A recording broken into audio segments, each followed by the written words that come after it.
बिस्मिल्लाहिर्रहमानिर्रहीम अस्सलामुअलैकुम नाज़रीन, मैं पाकिस्तान से आपका होस्ट मोहम्मद वकार। जितने भी बहन भाई देख रहे चैनल पर नए तो इसको लाजमी सब्सक्राइब करें, वीडियो को शेयर करें और कमेंट्स भी ठोक दें। आपसे छोटी सी रिक्वेस्ट है। तो चलते हैं नाज़रीन अपने टॉपिक की तरफ। तो आज का जो टॉपिक है वो ये है कि मेजर आदिल राजा साहब जो कि इस वक्त फॉरेन कंट्री गए हुए हैं भाग कर, और यहाँ से उन्होंने अपना जो बोरिया बिस्तरा था वो गोल किया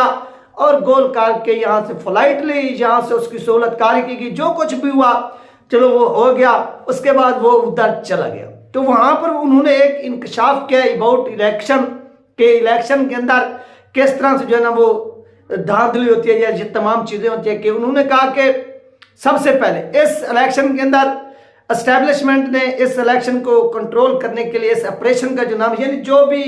एस्टेब्लिशमेंट काम करती है उसको एक नाम दिया जाता है, ऑपरेशन का नाम दिया जाता है। और इस ऑपरेशन का नाम, यानी ये जो 2024 के अंदर इलेक्शन होने जा रहा है, इस इलेक्शन को यानी अपने कंट्रोल में लेने के लिए या किसको हरवाना है किसको जितवाना है, ये तमाम चीजें करने के लिए यहां पर क्या किया गया, इसको जो नाम दिया गया वो नाम है ऑपरेशन बाद सबा। तो बाद सबा के अंदर किन जमातों को नेशनल असेंबली के अंदर कितनी नशिस्तें मिलनी है, किसको वजीर आजम बनवाना है, वो इस ऑपरेशन बाद सबा का जो है ना वो हिस्सा है। ये कौन कह रहे हैं? ये मेजर आदिल राजा साहब कह रहे हैं जो फॉरेन कंट्री गए हुए, और इन्होंने इमरान खान के हवाले से ऐसा यहां पर ताबड़तोड़ हमले किए, बातें की सोशल मीडिया पर बैठकर कि हर किस्म की हदें इसने क्रॉस की, लेकिन इसके बावजूद उनको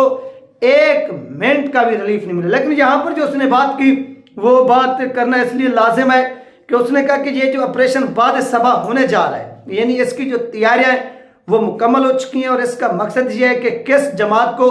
कितनी नेशनल असेंबली की नशिस्तें देनी है और कितनी सूबाई असेंबली की नशिस्तें देनी है, और किन किन की मदद से, यानी किन किन जमातों की मदद से वफाक के अंदर जो है ना वो हुकूमत बनाई जाएगी। वफाक के अंदर यानी वफाक की हुकूमत जो बनाई जाएगी ये किन किन जमातों की, यानी जो एक कोलिजन हुकूमत होती है, जिस तरह से आपने देखा कि पीडीएम के अंदर जो जमातें थी वो हुकूमत की थी, और इस तरह इमरान खान जब वजीर आजम बने तो एमकेएम होगी, काफ लीग होगी, और इसके साथ साथ जो अवामी नेशनल पार्टी थी ये होगी, बीएनपी होगी, बलूचिस्तान नेशनल पार्टी, इस तरह से ये तमाम पार्टी जो थी वो इमरान खान की हुकूमत का हिस्सा थी। और इस तरह यहां पर यानी ये जो 2024 के इलेक्शन होने जा रहे हैं इसमें भी कौन सी जो पार्टी, जिस तरह एमक्यूएम होगी, ये इस तरह से किन किन पार्टियों जो है ना वो साथ मिलाकर वफाक के अंदर जो है ना वो एक हुकूमत कायम की जाएगी, ये तमाम चीजें उसने बताई। और इसमें उन्होंने जो एक पैगाम दिया उसने कहा कि नेशनल असेंबली की जमात इस्लामी के जो सरबराह सिराजुल हक साहब, इनको एक भी जो नशिस्त है वो नहीं मिलने वाली, एक नशिस्त भी। ये बात जब मैंने सुनी तो मुझे बड़ी ताज्जुबी हुई कि यार जमात इस्लामी तो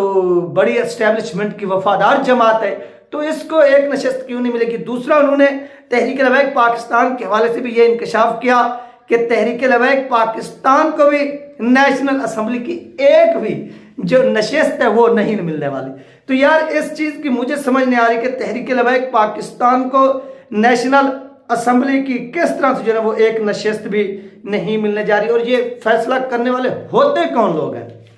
यानी अवाम के अंदर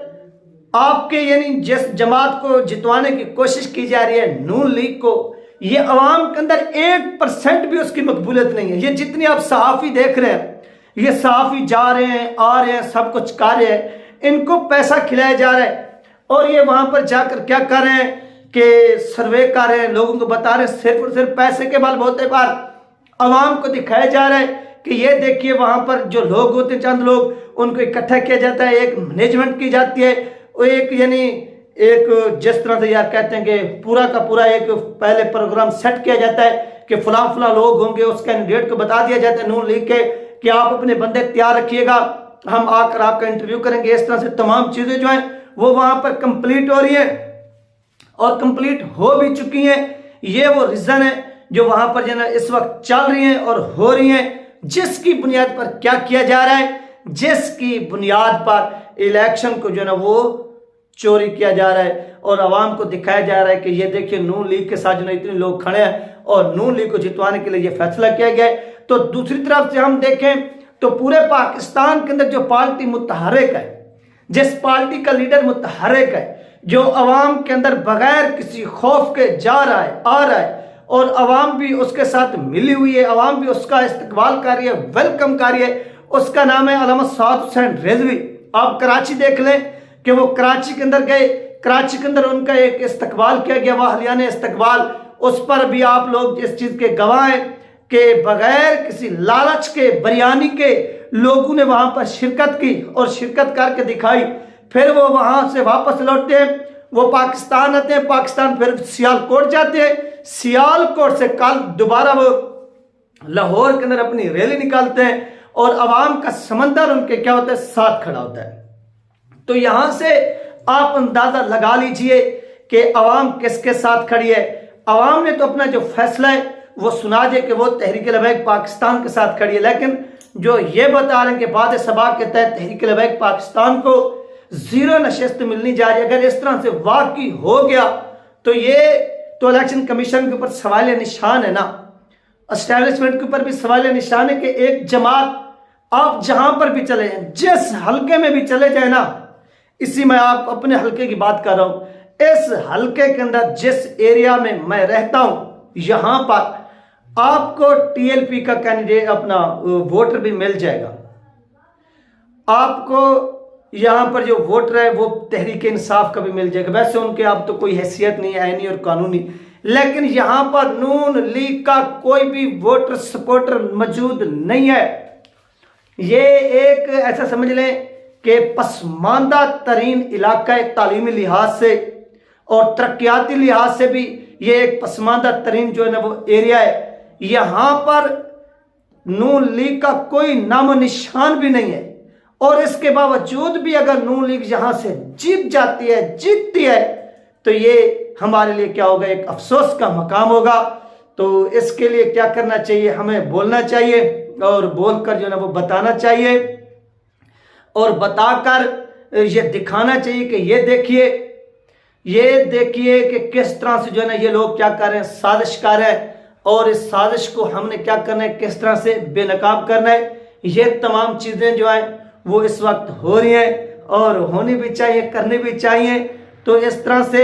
जब आप लोग उन हारे हुए लोगों को जिनके अवाम के अंदर मकबूलियत नहीं है जितवाएंगे, तो आपका जो मकाम है वो मजीद जो है ना वो गिर जाएगा,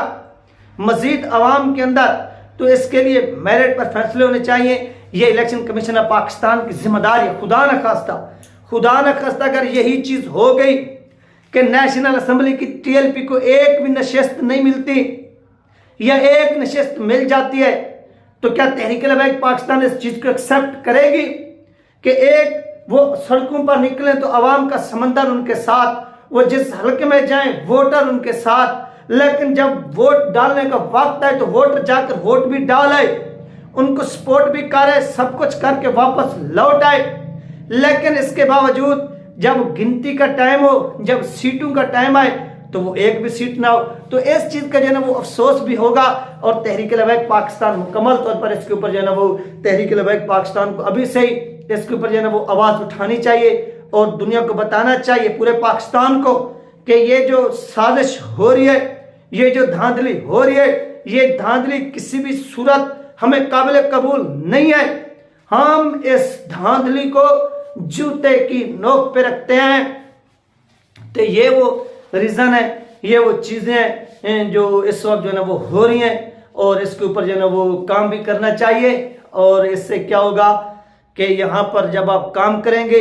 तो काम करके आपको दुनिया को भी दिखाना पड़ेगा कि ये देखिए हमने ये काम किया कि इस धांधली को बेनकाब करना है। किस तरह से बेनकाब करना है, वो अवाम के अंदर वोट चोरी नहीं होने देना, ये आपका काम है। लेकिन अगर ऊपर से सिस्टम बैठ जाता है, सिस्टम को बिठा दिया जाता है,